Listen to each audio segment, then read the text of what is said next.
Xavier, thank you so much, and we are going to stay on the air with you with that breaking news coverage. We're at the top of the hour here, just turning 5 o'clock here, and thank you so much for being with us on what is a very, very busy day here in northern Michigan. A strong tornado touching down right in downtown Gaylord. Around 3:30 this afternoon, we do know that southbound I-75 to M32 in Gaylord is currently closed right now because of debris from this tornado. We're seeing the damage right now, extensive damage in Otsego County in Gaylord. Extensive and heartbreaking. I want you to take a look at this video behind us, and I'm actually going to get up and show you.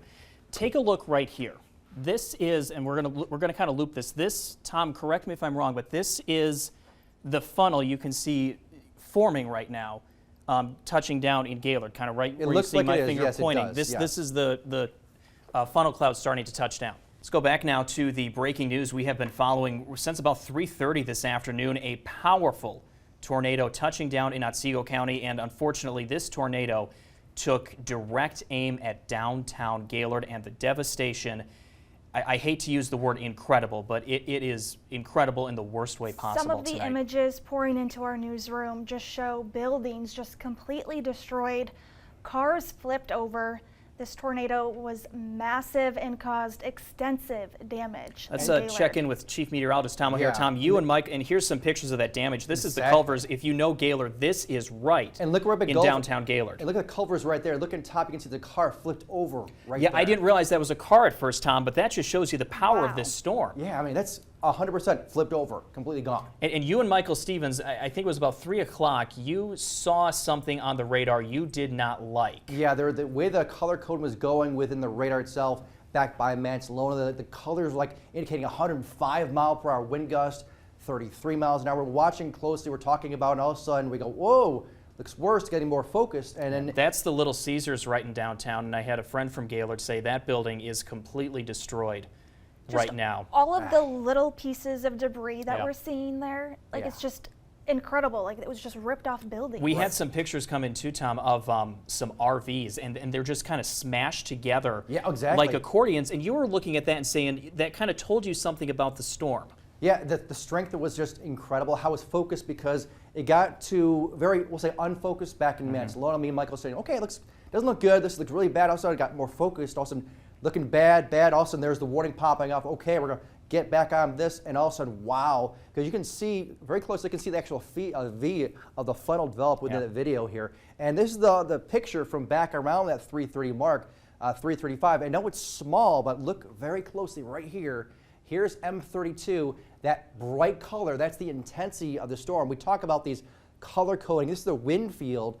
And we have the area red, which at this point is basically white, and the green, which is almost white here. That contrast in wind direction indicates spin going on.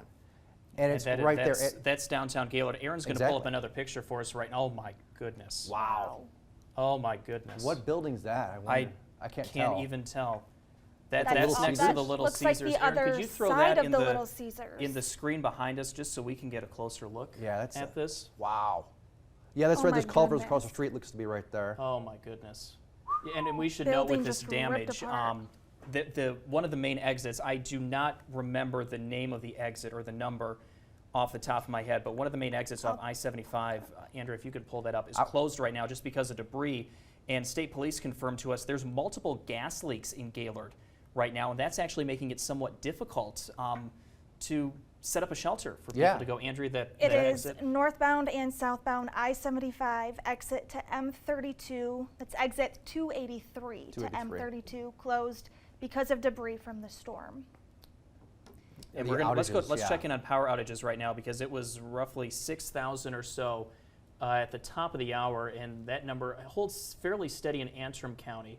Actually, we're going to refresh this page here in just a second. Because Antrim County was one that was rough, and then Otsego got hammered when that We've seen some pictures too from Antrim County, Tom, of power lines down, debris down. Antrim County's held pretty steady on power outages. Aaron, if we could hover over Otsego County. 65. Okay, 6,500. So that's held steady in the past 30 minutes or so, but obviously indicative of the storm moving out of the area. Right, and that's the good news. Because good evening. It is just past 5:30, and we continue to follow what is clearly becoming and was a devastating tornado in Otsego County took direct aim at downtown Gaylord.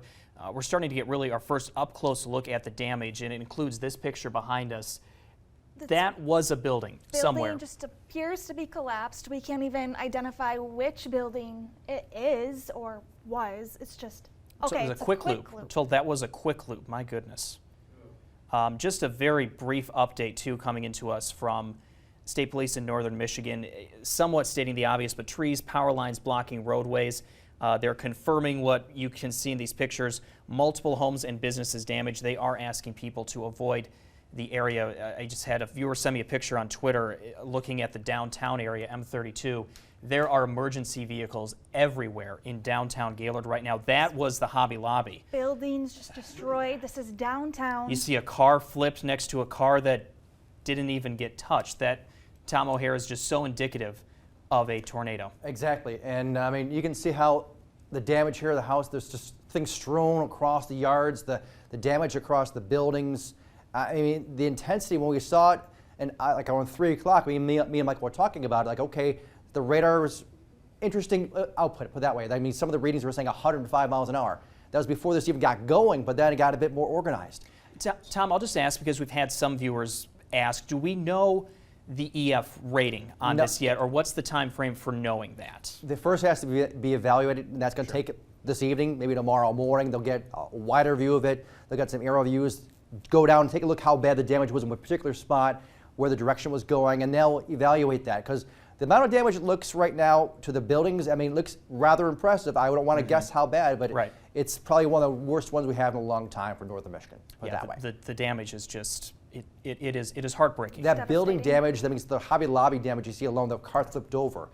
That's something we don't typically see here in northern Michigan. Yeah, and that is next to the Goodwill, it looks like, in Gaylord. That was the picture we showed you next to Gordon Food Service. Okay, I believe, and the Goodwill. So you have Goodwill on one side and then Gordon's on the other. That's the Quick Lube building I think we showed you just a couple of minutes ago, kind of a wider view of that area. And there's one of the Marathon gas station has a car flipped over in that one too. I mean, we not saw a just car a flipped over at Culver's as well. So multiple vehicles flipped over in downtown Gaylord this evening. But we know that's a thing of the past. At least the worst, the storms are gone right now.